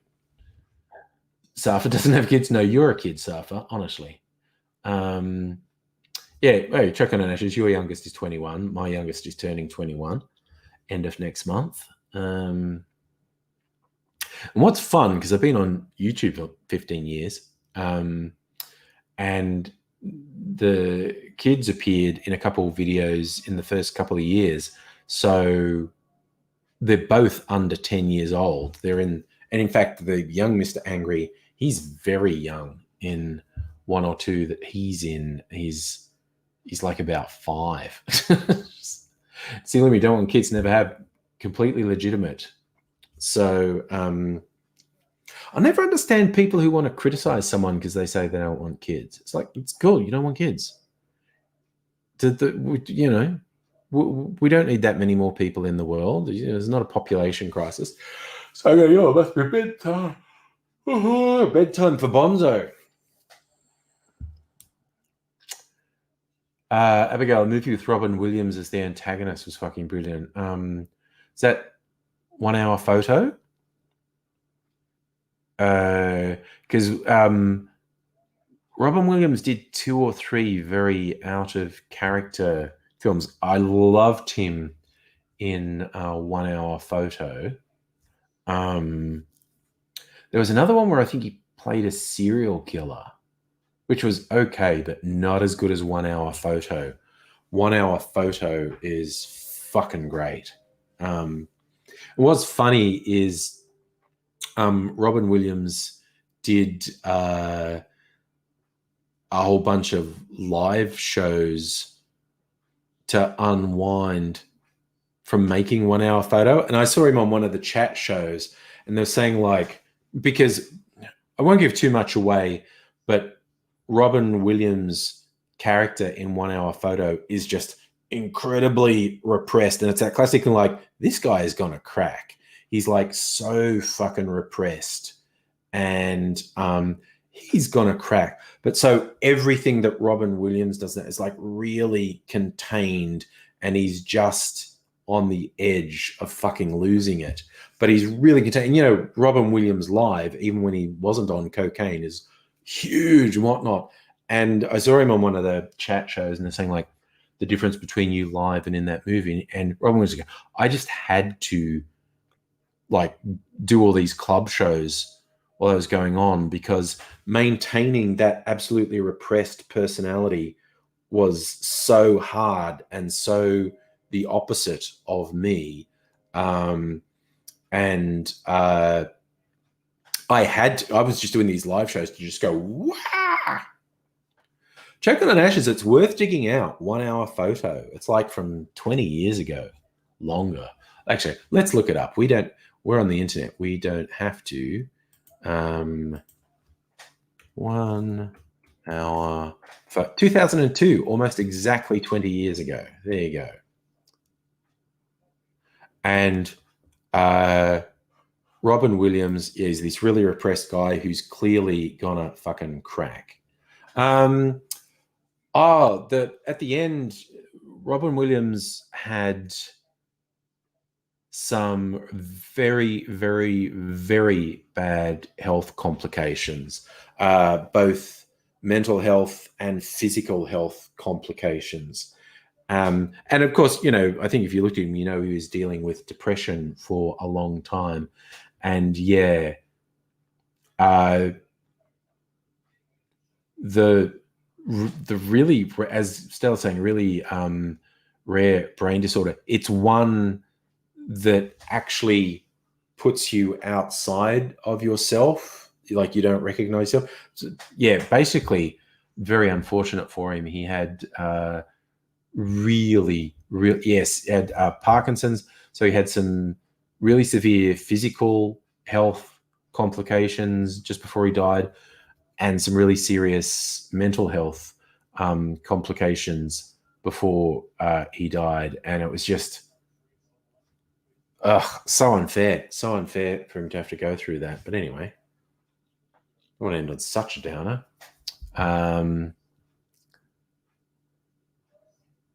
That's it, Annette. Lewy body's dementia. Something where, yeah, you just fucking lost. Slimmy, bedtime. Opie's trying to herd you to bed. Being raised around a kelpie has been an experience. Oh my God. Oh dear. Yes. So, was that a post-mortem diagnosis, Annette? It's just, yeah, no, he just had so much fucking shit, which essentially caused his death. You can say his death by suicide. It's the health things that caused his death. Yes, Sulumi, euthanasia, assisted dying should be the default way of things for when people are in a very bad way. I'm 100% behind that. But yeah, okay, I'm trying to think of something brighter to go out with. I've been watching 6 Feet Under. That's not bright. That's about dying. That's about a family in a funeral home. They're all dysfunctional. I'm still watching, what's it called? Solar Opposites on Amazon. No, that's on Disney. That's on Disney Plus. That's on Stars. That's funny. That's one. It's like one of the co-creators of Rick and Morty, and it's got a lot of Rick and Morty voice actors on it, and it's got sort of Rick and Morty style and humor. It's very funny. And I've been watching an animated series called Invincible on Amazon Prime. That's dark as fuck. There's a couple of movies on the streaming. Choking on Ashes, Next Cocktail. Depends for me. The next cocktail you will see on my YouTube channel will be live in like 24 hours. And I made it on Friday night. It is a clarified amaretto sour, and it was very yummy. And it is one of the ones that I misjudged that led to me getting super drunk on Friday night. So the next video that will be live will be that. I might make a cocktail on Tuesday night. I might do a test run of a Vieux Carré to make sure I like it. I think I like it. I like the sound of it. Whiskey, cognac, sweet vermouth, Benedictine, and bitters. That sounds good. That sounds really good, actually. That's like a hybrid of a couple of different things. And I mean, that sounds pretty good. Very boozy. I like it. Might make a Vieux Carré on Tuesday night. But yes.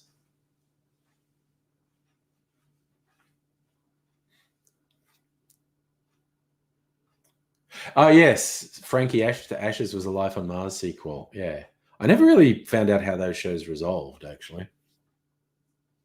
Sumi's been in a weird death space due to death impacting a family member. So talking about death is probably good for your brain. Okay. Yeah. Cool. It's a real thing. It's a real thing. Trying to think. So who have we been talking about? Caitlin.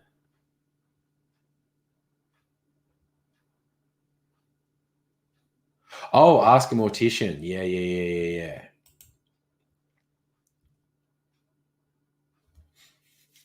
So what's that? A podcast, Exterior Night, Jungle Rain, with Michael J. Fox, in which Rob, an actor, producer, author of Max J. Fox, discuss balance. Okay. I don't really have that much time to listen to podcasts because I'm not commuting. I listen to music when I work, but podcasts distract me because I'm either listening to the podcast or focusing on my work. I can't do that. But music can just be in the background and I can work with music. Unless something really good comes on, then I have to dance around the kitchen. But, that's fair. Yeah, no, I know what you mean, actually, Salumi. Just saying you're impacted by the death. It's like you're watching someone else. I get it. I'm trying to think. There's a couple of movies that are on the various streaming services that look interesting. Love and Monsters has just come on Netflix. I want to watch that. possibly watch it tomorrow night. Although Mrs. Angry is really enjoying watching 6 Feet Under, and so am I. So we might watch more 6 Feet Under. We're like kind of halfway through 9. I'm not even sure how many episodes are in a season of 6 Feet Under. I can look that up. 6 Feet Under episodes.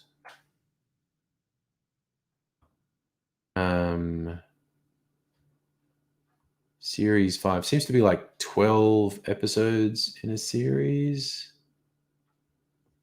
Yeah, okay. And I think we've watched like 4 or something, or 6, maybe. I don't know. Maybe we're halfway through season 1. There's 5 seasons.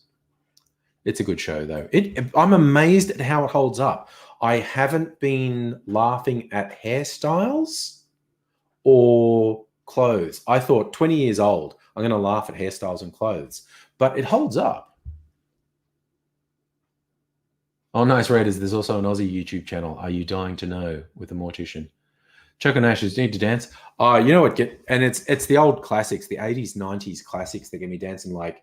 And some of them are such cliches, like the impression that I get, Mighty Mighty Boss Tones. Oh yeah, okay, that's another one. Peaky Blinders, which I'm on the most recent series of. And yes, the actress who played Polly died from cancer. Only 52. I really don't need to hear about people younger than me dying from illnesses. Is bad for my headspace.